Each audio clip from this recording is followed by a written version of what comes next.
women you know more single dads do you know than single women? Excuse me, can I get a second? You're forgetting about the part about the fathers who's trying to be parents. Hold up, I'll let you talk. You forgetting about the parent. All right, you about to. You forgetting about the fathers who's not given a chance to be a parent. My father tried to be there. Because he wasn't with my mother no more, she made that shit so toxic for him, he had to let me go. So you say, yes, no, hold up, I'll let you talk. My mother didn't even want me, but still didn't want my father to take care of me. Okay? I see both perspectives. But you're still not seeing the perspective of women not allowing men to be fathers. That's a small percentage. No, that's to you. That's to you. Listen, guys, I want you to understand this. Fathers have zero rights to their children in the United States of America. If you want to be able to see your kids, you have one of two options.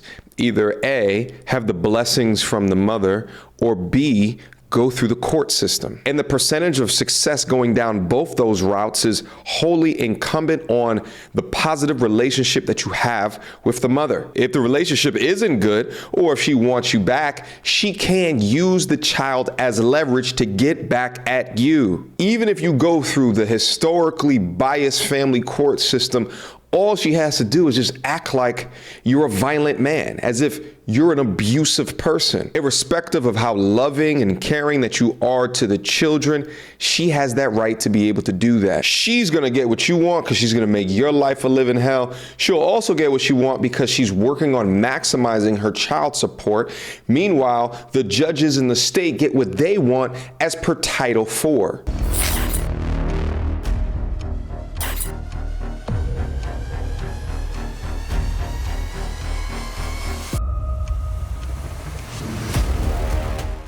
The dominant narrative today is focused on all of these deadbeat fathers. But I'm here to argue that there's just as many women that exploit the system for their own personal gain. Just as many deadbeat fathers actually exist. Ask your husband why y'all divorced. What would he tell me? Domestic violence. Okay. How often did you beat his ass? No, I'm the victim. And I'm okay with that. I thank God I got out alive. And how long have you been divorced? For 2 years. How long were y'all married? 7 months. So hold on. I know I got a new calculator, but you got kids that are like in their 20s. Right. About 2 different guys, about one. About one. Why didn't you marry him? The last one? No, the one that impregnated you once or twice. Good question. Oh, he went to jail. Oh, so you pick ass whoopers and felons, and then you're gonna complain about what other... I need you to stop right here, ma'am. I need you to slow the whole French toast down. I'm not gonna let you get on here and talk about what black men are not when you pick and whoop dudes to whoop your ass and are felons. See, I'm not gonna sit around and let you black women just sit around and talk about, hey, black men ain't here and they ain't this and they ain't that, when in your own life, you pick shit. R.I.P. to the GOAT. This man in real time gave us not only a method on how to crack the sister code, but also a way to dismantle the incoherent ramblings of the unaccountable. I don't condone DV by any stretch means of the imagination, but there's something to be said about women that choose men that display that type of behavior, or as Kevin would say, are ass whoopers and felons. What would you do if your girl called your girl up?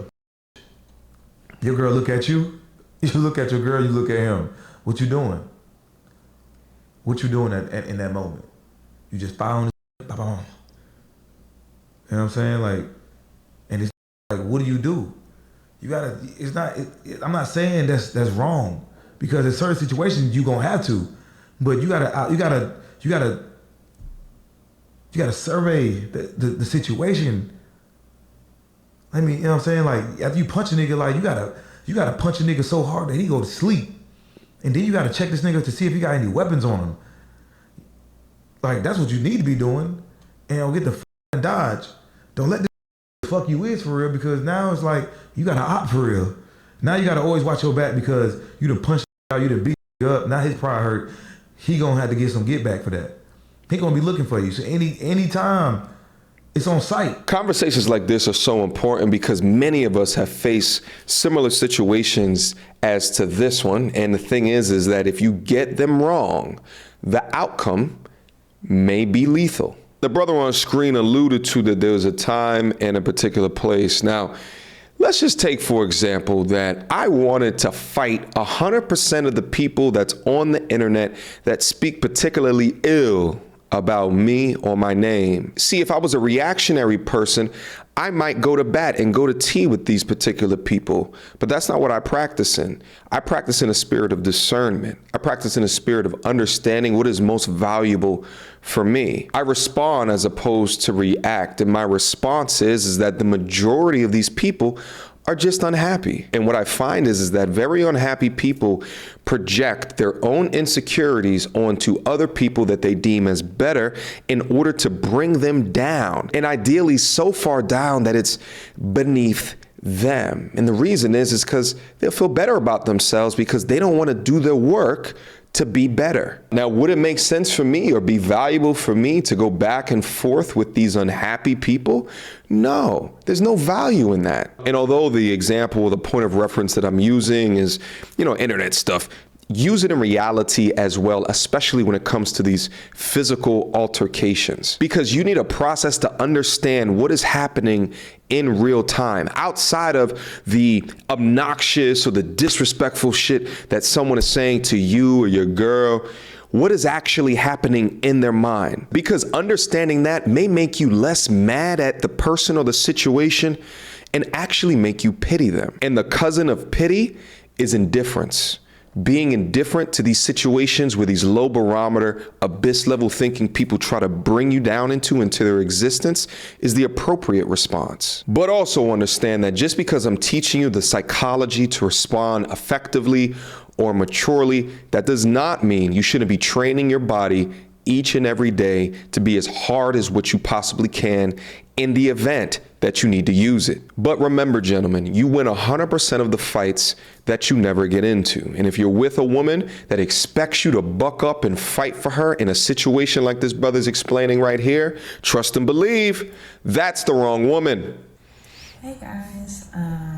Hey, what up? So I have been spending the day taking photos for a friend of mine's wedding. Okay. I took their engagement photos at a beach about 1.5 years ago, and now it's time for their wedding. Sure. And the honest to God truth is that I'm having a really hard time being here. She has a son, I think he's 3 or 4, and she's getting married to her son's dad. And I didn't think it was going to be really hard for me until the vows. And, it's like one of those moments again where it hits you that you're really a single parent and that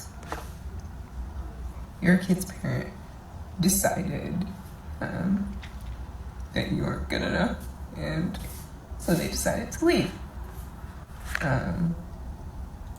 Anytime I hear women say things like that, decided that you weren't good enough, say they decided to leave, I always think to myself, I wonder what his side of the story is. I really wonder what his side of the story is, because often it's projected in this victim, unaccountable, oh, woe is me, he's a bad man, a tyrant. I wonder what his side of the story is. But let's proceed. And their ceremony was beautiful. He cried, she cried. There was not one dry eye in the entire church. Okay. And one of the things that she said during her vows was, and this is not verbatim, but she said,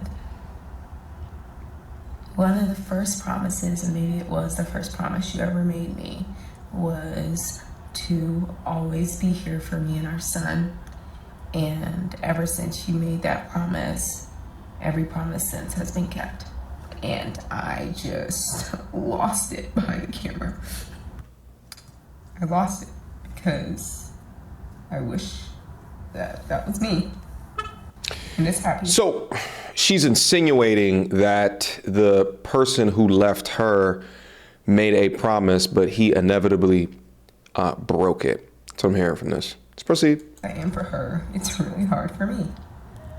And when he started reciting his vows, talking about how much he can't even find the words to explain how much he loves her, and just how he'd never ever give up on her, and how he just thanked her and apologized for places where he was at fault, really crushed me. And it just always leads me back to this feeling of why you should marry before you carry? feeling really defeated. And again, it's like I'm so happy for her, but it's like, God, why couldn't that be me? So I'm gonna go finish shooting her reception, but I low-key think this is why so many women have trouble or problems with making women friends, because you could be going through the most beautiful day in your life, but your homegirl is somewhere in the auditorium jealous over your success. There's never been a video in the history of a guy outside of another guy's wedding crying about what could have been. But anyway, of the women that watch content like this, there's gonna be the modern women that hear nothing but, man, what a tyrant your ex is for leaving you and for leaving the child. And then there's gonna be a lot more accountable women that will say, well, marry before you carry, ma'am. But I find it so unintentionally ironic that the understanding of the joys of being under the security and the protection or the covering of a man in 2022 just seems like a new phenomenon. But it makes sense, because while our modern woman gods were creating songs like Single Ladies, which was back in 2008,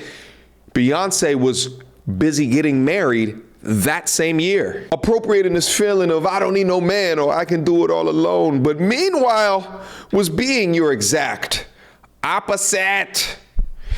Questions, comments, concerns. Y'all already know what to do. Mediocre tutorials and reviews at gmail.com. Did you guys enjoy the content today? If you did or did not, if you agree with the things that I'm saying or disagree with the things that I'm saying, leave it down in the comment box down below so the discussion may continue. Until next time, YouTube. Peace. You don't wanna see me get vexed. Bars on your phone, tell them man you can't jack. The big girl, the ones who can't stretch, breaking the neck when we in the car next. You don't wanna see me get vexed. Bars on your phone, tell them man you can't jack. The big girl, the ones who can't stretch, breaking the neck when we in the car next. Dead bars, need defibrillation ASAP. Get boxed with a straight guy. I'm reminded of mind state they lack. Every time that they incline, we go way back. All they wanna be is just ruthless. Never seen